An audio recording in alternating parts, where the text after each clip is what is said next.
السلام عليكم ورحمة الله وبركاته. رمضان كريم عليكم جميعا يا رب العالمين. ممتنة من قلبي لكل حد كمل الحلقة اللي فاتت للآخر. وجودكم وسماعكم مسؤولية عندي، مش مجرد أرقام. بس أنا حابة أنوه على معلومة مهمة جدا، كان المفروض أقولها في الحلقة اللي فاتت، بس ما علينا، إحنا لسه فيها. قبل ما ندخل في موضوعنا النهاردة، حابة أقول لكم معلومة جدا عن المتعلق. المتعلق مش شخص وحش ومش ضعيف ومش عنده مشكلة أخلاقية، بالعكس. في أغلب الوقت المتعلق بيبقى أطيب قلب في المكان، ناس قلوبها صافية، بتحب بزيادة، بتدي بزيادة، بتخاف على اللي بتحبه بزيادة قوي. المشكلة مش في طيبة قلوبهم، المشكلة إن القلب الطيب ده ساعات ما تعلمش يحط حدود لنفسه. التعلق بيجي من عمق الإحساس، من إنك بتحس بزيادة قوي، ومن إنك بتحب بصدق.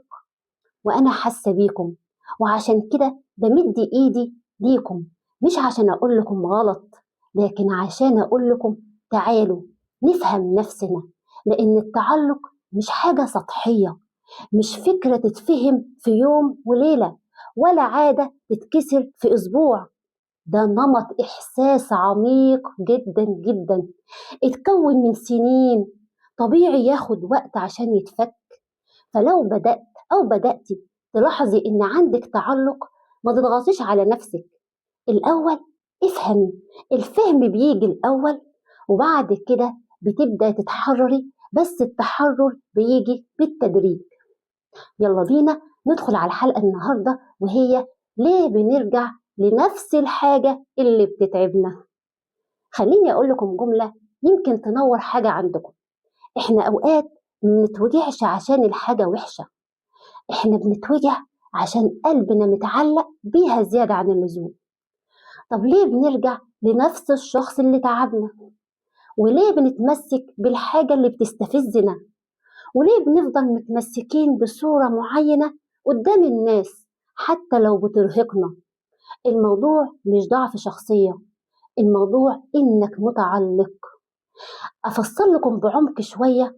التعلق بيحصل لما تحط أمان قلبك في حاجة قابلة إنها تتغير، قابلة للكسر، قابلة للزوال. ممكن يكون شخص، ممكن يكون شغل، ممكن يكون مكانة اجتماعية، ممكن حتى فكرة عن نفسنا، مش عشان تتخلى عنها.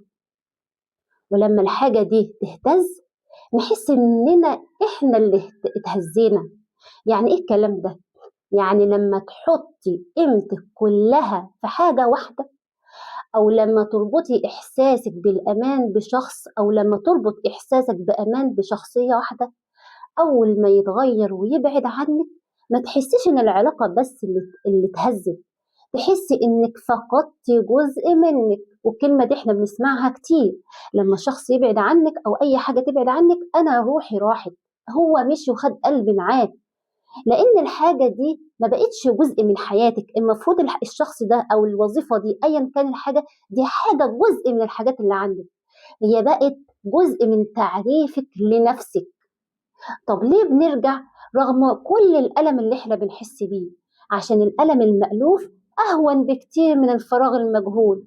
بس خلي بالك، الفراغ مش معناه ان يومك فاضي. ممكن يومك يبقى مليان شغل، مليان مسؤوليات، مليان ناس، لكن أول ما الحاجة اللي قلبك متعلق بيها تختفي، تحس إن في مساحة كبيرة أوي جواك فاضية. الفراغ الحقيقي هو إنك تحس أو تحسي إنك مش مكتفية من جواكي، إن أمانك كله مربوط بحاجة واحدة بس. علشان كده أوقات بنرجع مش علشان الحاجة مناسبة، هي ممكن أصلا ما يكونش مناسب ليكي خالص، الحاجة دي ممكن ما تكونش مناسبة ليكي، لكن عشان ما تواجهيش الإحساس ده، عشان أنت عايز تهرب من الإحساس ده. طب أنا عايزة أقول لكم حاجة، إحنا دلوقتي في رمضان، ورمضان فين من الحاجة دي؟ رمضان فرصة إننا نراجع تعلقاتنا، مش بس نمتنع عن الأكل والشرب، لكن نمتنع عن كل حاجة بتسحب سلام قلبنا. القلب لو ما اتملاش صح هيتعلق غلط. لما كل مرة تحس أو تحسي إنك عايزة ترجع لنفس الوجع، اسألي نفسك كده بهدوء، أنا محتاجة الشخص ولا محتاجة الإحساس؟ ولو طلعتي محتاجة الإحساس، اسألي نفسك أنا ليه مطلوبش من ربنا هذا الإحساس؟ خدوا بالكم في فرق إنك أنت محتاجة الشخص نفسه، وفي فرق من إنك أنت محتاجة الإحساس اللي بيديهولك، أو أنت محتاج الإحساس اللي بتديهولك، لأن إحنا بعد كده إن شاء الله هنعرف الفرق فيما بعد. فرق شاسع، فرق كبير. أنا عايزاكم تشتغلوا على نفسكم، ما تسمعونيش بس مجرد سماع. أنا فعلا عايزة أي كلمة أقولها أو أي معلومة أقولها تنور حياتكم. ابدأ عملي، اشتغل على نفسك. أول حاجة، ما تاخدش قرار وانت متألم. سيب مشاعرك تهدى، سيبي مشاعرك تهدى، قربي من ربنا. وإن شاء الله بإذن الله تعالى في تمارين قوية جدا للتحرر لكل إنسان متعلق وكل إنسان متألم وكل إنسان حاسس بالخذلان. أطمنك إن شاء الله كل ده هيزول، بس افهم بس دلوقتي يعني إيه تعلق. أنا عايزاك تفهم يعني إيه تعلق، وتعرف تفرق بين التعلق وبين الحب. اكتبي لنفسك في ورقة كده إيه الحاجة اللي بتخليني أحزن، أو اسألي نفسك سؤال، الحاجة دي بتقويني؟ يعني الشخص ده بيقويني ولا بيخليني دايما قلقان وخايف أفقدها؟ غير كده وسع دايرة حياتك، ما تكتفيش على حاجة واحدة بس.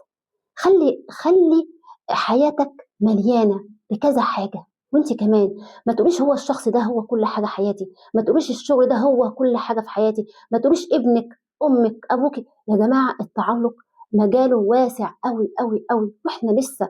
انا لو قعدت اتكلم فيه من هنا لحد اخر يوم في عمري مش هيخلص، ومش هسيبكم الا لما تفهموه. انتوا لو فهمتوا التعلق وتحررتوا من التعلق، خلاص الدنيا حلوة، مش هتحسوا بأي حاجة تاني. أيوة هنزعل وهنتأثر، بس لا خلاص انت عارف انت دلوقتي هتعرف تفرق انك انت متعلق ولا بتحب ولا. ابدأ اشتغل على نفسك، اتعلق بربنا. لما قلبك يتملي مش هيبقى محتاج يتعلق.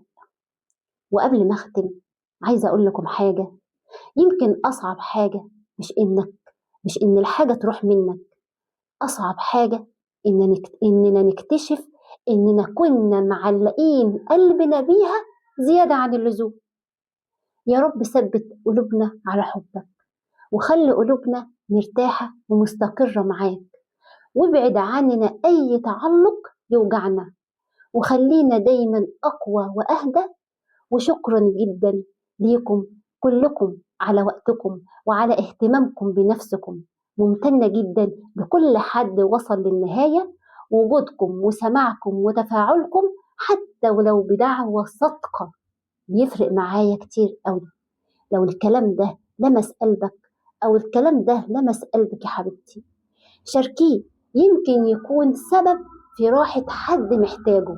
والسلام عليكم ورحمة الله وبركاته.